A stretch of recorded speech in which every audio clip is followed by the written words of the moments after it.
Good morning बच्चों, welcome to English grammar class. आज की क्लास में हम आगे की एक्सरसाइजेस को सॉल्व करेंगे।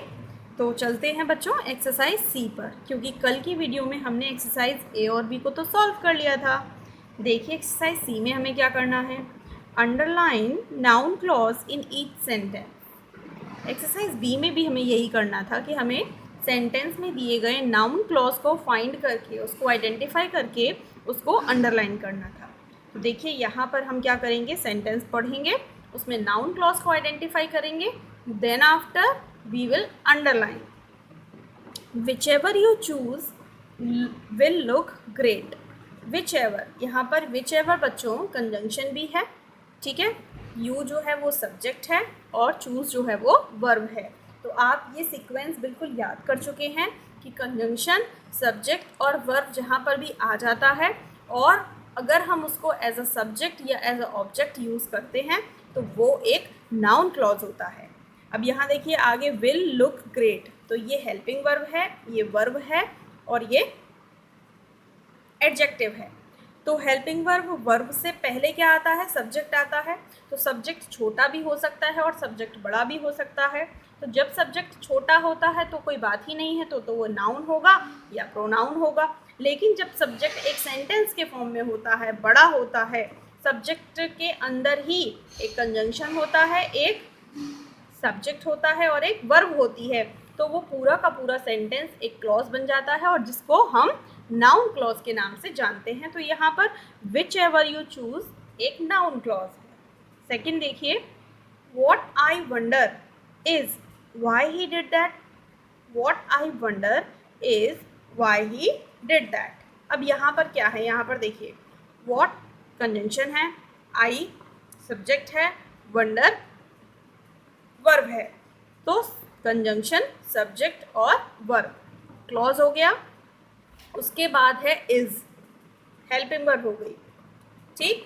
तो व्हाट आई वंडर इज, उसके बाद ये वाई फिर से कंजंक्शन हो गया, ही सब्जेक्ट हो गया और डिड हेल्पिंग वर्ब हो गया। तो यहाँ पर ये भी एक क्लॉज है। तो देखिए इस बीच में है, इससे पहले जैसे मैं यहाँ पर लिख दूँ कि he is sad, he is sad, ये एक सेंटेंस है। अब मैं ही की जगह पर एक पूरा सेंटेंस लिख दूँ, सैड की जगह पर एक पूरा सेंटेंस लिख दूँ, तो इस बीच में रह जाएगा ना। यहाँ पर भी आप उसी तरह से देखिए, इस बीच में रह गया, इससे पहले सब्जेक्ट आना चाहिए तो उसकी जगह पर व्हाट आई वंडर आ गया, इसके बाद ऑब्जेक्ट आना चाहिए तो उसकी जगह पर वाई ही डिड दैट आ गया। और ये दोनों ही क्या हैं, ये दोनों ही अपने आप में नाउन क्लॉज हैं। तो what I wonder noun clause है and why he did that noun clause है। ओके, सेंटेंस नंबर 3 पढ़ते हैं। इसमें क्या है, I don't know who left the gift here. I don't know, मैं नहीं जानता हूँ, who left the gift here, कि यहाँ पर गिफ्ट को किसने छोड़ा। तो यहाँ हु कंजंक्शन है और जो एक सब्जेक्ट की तरह भी काम कर रहा है, उसके बाद आपकी वर्ब आ जाती है, उसके बाद आपका ऑब्जेक्ट आ जाता है। तो ये पूरा एक सेंटेंस है ना। आई don't know who left the gift here, तो ये पूरा एक सेंटेंस है, एक क्लॉज है। और ये कैसा क्लॉज है, ये एक नाउन क्लॉज है, तो आप इसको अंडरलाइन कर सकते हैं। नेक्स्ट देखिए, ask the tutor. Tutor means जो आपको ट्यूशन पढ़ाते हैं उन्हें ट्यूटर कहते हैं। तो आस्क द ट्यूटर, ट्यूटर से पूछिए, इफ़ कि क्या, this is the correct answer, कि क्या ये करेक्ट आंसर है। तो यहाँ पर कंजंक्शन आ गया, सब्जेक्ट आ गया और उसके बाद फिर वर्ब आ गई। कंजंक्शन, सब्जेक्ट, उसके बाद में वर्ब अगर आ रहा है और अगर वो सब्जेक्ट की तरह या ऑब्जेक्ट की तरह काम कर रहा है तो वहाँ पर वो क्या होगा, एक नाउन क्लॉज होगा। तो if this is the correct answer, ये एक नाउन क्लॉज है। नेक्स्ट सेंटेंस देखिए, he worried about what he had not completed. वो चिंतित है किसके बारे में, उस चीज़ के बारे में जिसको उसने कंप्लीट नहीं किया है। मैंने आपको कल भी बताया था कि वैसे अगर हम वॉट को देखें तो आप लोगों को वॉट का मतलब क्या पता होता है ना। वॉट का मीन्स क्या होता है, क्या, और जो कि एक प्रोनाउन होता है। लेकिन जब हम वॉट को एज अ कंजंक्शन यूज़ करते हैं तो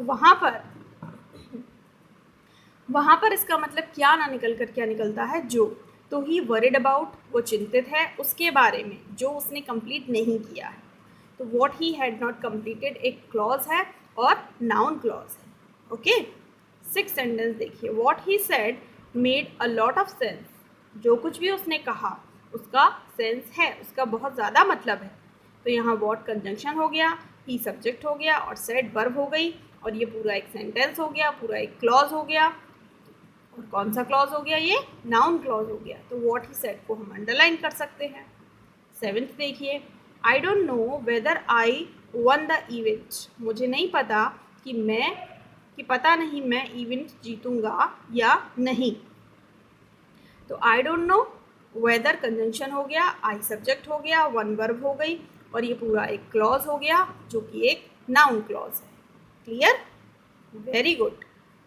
अब चलते हैं हम सेंटेंस नंबर 8 पर। आई डोंट अंडरस्टैंड, मुझे नहीं समझ में आता, वाई यू डिड दैट, तुमने ये क्यों किया। तो वाई कंजंक्शन हो गया, यू सब्जेक्ट हो गया, डिड हेल्पिंग वर्ब हो गई, तो why you did that noun clause है। 9th सेंटेंस देखिए, when he returns is still a mystery. When he returns, वो कब लौटता है, इज वो बनी हुई है, अभी भी एक मिस्ट्री बनी हुई है, अभी भी एक रहस्य बना हुआ है। तो यहाँ देखिए, इज से पहले क्या आता है? सब्जेक्ट आता है। सब्जेक्ट की प्लेस पर क्या है? एक क्लॉज लिखा हुआ है जिसमें 3 वर्ड्स हैं, एक कंजंक्शन है, एक सब्जेक्ट है और एक वर्ब है। तो ये क्या हुआ? ये एक सब्जेक्टिव नाउन क्लॉज हो गया, यानी कि एक ऐसा नाउन क्लॉज हो गया जिसको हमने सब्जेक्ट के रूप में इस्तेमाल किया है। 10th देखिए, whoever प्लेज बास्केटबॉल। whoever का मतलब जो कोई भी बास्केटबॉल खेलता है, must be able to run fast, उसको बहुत तेज़ भागना चाहिए। जो कोई भी बास्केटबॉल खेलता है उसको बहुत तेज़ भागना चाहिए। ठीक है, तो यहाँ whoever सब्जेक्ट भी है और कंजंक्शन भी है, प्लेज वर्ब है और बास्केटबॉल ऑब्जेक्ट है। ठीक है, मस्ट बी यानी कि हेल्पिंग वर्ब है, हेल्पिंग वर्ब से पहले जो आता है वो क्या होता है? सब्जेक्ट होता है, और सब्जेक्ट की जगह पर यहाँ पर पूरा क्या है? एक क्लॉज है, तो ये एक नाउन क्लॉज है। 11th देखिए, शी टेल्स वो बताती है, whoever will listen कि कौन उसको सुनेगा। whoever, ठीक, whoever will listen, तो वो बताती है कि whoever will listen कौन कौन उसको सुनेगा। तो whoever एक कंजंक्शन है और ये सब्जेक्ट की तरह काम कर रहा है, और will listen वर्ब और हेल्पिंग वर्ब है, तो ये एक नाउन क्लॉज है। लास्ट सेंटेंस देखिए, the arena is where the team plays. Arena is where the team plays, यानी कि जो एरिया है वो कौन सा है? अरेना मीन्स एरिया, वो है जहाँ पर टीम खेलती है, जहाँ पर टीम खेलती है। तो वेयर कंजंक्शन हो गया, टीम सब्जेक्ट हो गया और प्लेस वर्ब हो गई, तो ये एक क्लॉज है। और कौन सा क्लॉज है? नाउन क्लॉज है। तो सिंपल सी चीज़ अभी आपको केवल और केवल इतना ही समझना है कि जहाँ पर एक कंजंक्शन आ जाता है, एक सब्जेक्ट आ जाता है, एक वर्ब या हेल्पिंग वर्ब आ जाती है, वहाँ एक क्लॉज बन जाता है। और अगर वो एक ऑब्जेक्ट की तरह काम कर रहा है या फिर एक सब्जेक्ट की तरह काम कर रहा है, तो वहाँ पर वो क्या होगा? नाउन क्लॉज होगा। ठीक है, तो ये थी एक्सरसाइज सी। चलते हैं आगे, बढ़ते हैं एक्सरसाइज डी पर। चलिए बच्चों, बात करते हैं एक्सरसाइज डी की और देखते हैं इसमें हमें क्या करना है। Combine the following sentences using noun clauses. 2 sentences दिए हुए हैं और इन दोनों सेंटेंसेस को हमको नाउन क्लॉज का यूज़ करके इस्तेमाल करना है, सॉरी कंबाइन करना है। ठीक है, देखिए पहला सेंटेंस है आई डोंट नो और दूसरा सेंटेंस है what kind of battery is this. What kind of battery is this. तो नाउन क्लॉज में क्या होता है? नाउन क्लॉज में अभी ये क्या है? What kind of battery is this. अभी यहाँ पे ये कोई कंजंक्शन नहीं है, यहाँ पे है ना, यहाँ पर ये कोई कंजंक्शन नहीं है। तो हमें क्या करना पड़ेगा? हमें कंजंक्शन बनाना पड़ेगा, उसको कंजंक्शन की तरह यूज़ करना पड़ेगा। तो हम क्या करते हैं नाउन क्लॉज के लिए? पहले हमारे पास कंजंक्शन आता है, उसके बाद सब्जेक्ट आता है, उसके बाद वर्ब आती है। अभी क्या है? अभी ये पूरा का पूरा आपका क्वेश्चन वाला पार्ट है, उसके बाद आपकी वर्ब है, उसके बाद आपका सब्जेक्ट है। तो आप इसको जोड़ने के लिए क्या कर सकते हैं? ऐसे लिख सकते हैं, आई don't know what kind of A battery. ठीक है, और अब फिर पहले सब्जेक्ट दिस इज, उसके बाद फिर वर्ब, और ये हो जाएगा अब आपका फुल स्टॉप। बहुत ध्यान से समझिए इस चीज़ को, क्योंकि हमने ऊपर वाले सेंटेंस जरा फिर से पढ़ेंगे तो आप देखेंगे कि वहाँ पर भी हमने यही किया था। देखिए वेयर कंजंक्शन हो गया, उसके बाद में क्या किया हमने, सब्जेक्ट लिया और उसके बाद में हमने वर्ब ली। तो यहाँ पर भी हमको यही करना था कि व्हाट काइंड ऑफ बैटरी हमारा पूरा कंजंक्शन हो गया और ये दिस सब्जेक्ट हो गया, उसके बाद में वर्ब हो गया। तो ये अब ये एक क्लॉज वाला सेंटेंस बन गया जिसमें what kind of battery, this is noun clause है। ठीक है। सेकंड देखिए, my brother does not know how tall is he, मेरा भाई नहीं जानता है कि वो कितना लंबा है। तो यहाँ इसको कैसे ज्वाइन करेंगे, देखिए my brother doesn't know how tall. ठीक है, ये पार्ट तो हो गया। उसके बाद आप इसको पहले सब्जेक्ट ले लीजिए, फिर वर्ब ले लीजिए, तो ई इज और फुल स्टॉप लग जाएगा। ठीक है। थर्ड सेंटेंस देखिए, I am not sure which chapter are we on. अब इसको कैसे बनाएंगे, देखिए आई एम नॉट श्योर, ये तो आपका हो गया, आपका इंडिपेंडेंट क्लॉज है तो उसको वैसे ही लिख देंगे। अब जो आपका डिपेंडेंट क्लॉज बनने जा रहा है उसमें क्या करेंगे, पहले कंजंक्शन, ठीक है, विच चैप्टर, वी, फिर सब्जेक्ट, आर, फिर हेल्पिंग वर्ब, फिर बाकी अगर सेंटेंस में कुछ होता है तो वो लिख देंगे। तो I am not sure which chapter we are on. Clear. Fourth sentence देखिए, साइंटिस्ट क्लेम, साइंटिस्ट ये दावा करते हैं दे विल क्योर कैंसर, कि वो क्या करेंगे, कैंसर को क्योर कर देंगे, यानी कि कैंसर का इलाज कर देंगे। तो इस सेंटेंस में हम देखते हैं कि हमारे पास कोई कंजंक्शन नहीं है, तो हमें क्या करना पड़ेगा, अपनी तरफ से एक कंजंक्शन ऐड करना पड़ेगा। तो हम क्या ऐड कर सकते हैं, देखिए साइंटिस्ट क्लेम, साइंटिस्ट ये दावा करते हैं कि, तो यहाँ पर हम दैट को ऐड कर सकते हैं, that they will cure cancer. ठीक है। तो अब ये नाउन क्लॉज की तरह वर्क करेगा। अगला देखिए, who is she, no one knows, no one knows who is she. तो यहाँ पर ये वाला पार्ट जो है ये आपका क्या है, ये आपका नाउन क्लॉज बनने वाला है।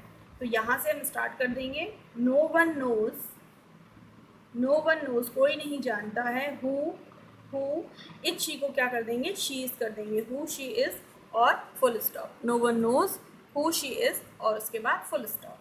ठीक है। सिक्स सेंटेंस देखिए, could you tell me where is the book store, could you tell me where is the book store. तो where is the book store आपका नाउन क्लॉज बनेगा। तो इसको हम कैसे लिख सकते हैं, कुड यू टेल मी, क्या आप मुझे बता सकते हैं, वेयर, ये कंजंक्शन हो गया। उसके बाद आप सब्जेक्ट को आगे ले लीजिए, where the book store, subject क्या है, बुक स्टोर, और उसके बाद आपकी वर्ब आ जाएगी, फिर क्वेश्चन मार्क हट जाएगा और फुल स्टॉप लग जाएगा। तो could you tell me where the book store is. अब यहाँ पर क्वेश्चन मार्क लगाना पड़ेगा क्योंकि जो सेंटेंस है उसकी स्टार्टिंग ही आपकी हेल्पिंग वर्ब से हो रही है, तो ये एक इंटरोगेटिव सेंटेंस है। ठीक है। तो could you tell me where the book store is. अब सेंटेंस नंबर 7 देखिए, डू यू रिमेंबर, क्या आपको पता है, how long did we stay in Qatar. Qatar एक जगह का नाम है, कंट्री का नाम है जिसकी कैपिटल क्या है, दोहा। तो डू यू रिमेंबर, ये तो हमारा इंडिपेंडेंट क्लॉज है, इसको तो हम एज इट इज़ ही लिख देंगे, डू यू रिमेंबर। फिर इसको ऐड करने के लिए हाउ लॉन्ग का यूज़ करेंगे, हाउ लॉन्ग कंजंक्शन हो गया। उसके बाद में फिर हम लगा देते हैं वी और उसके बाद में हमारी आएगी वर्ब। तो वर्ब जो है वो स्टे लगाएंगे। ठीक है।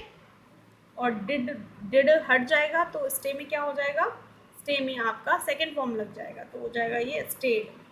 तो do you remember how long we stayed in Qatar, capital बनाएंगे क्योंकि कंट्री का नाम है और क्वेश्चन मार्क क्योंकि ये डू से स्टार्ट हो रहा है। ठीक है।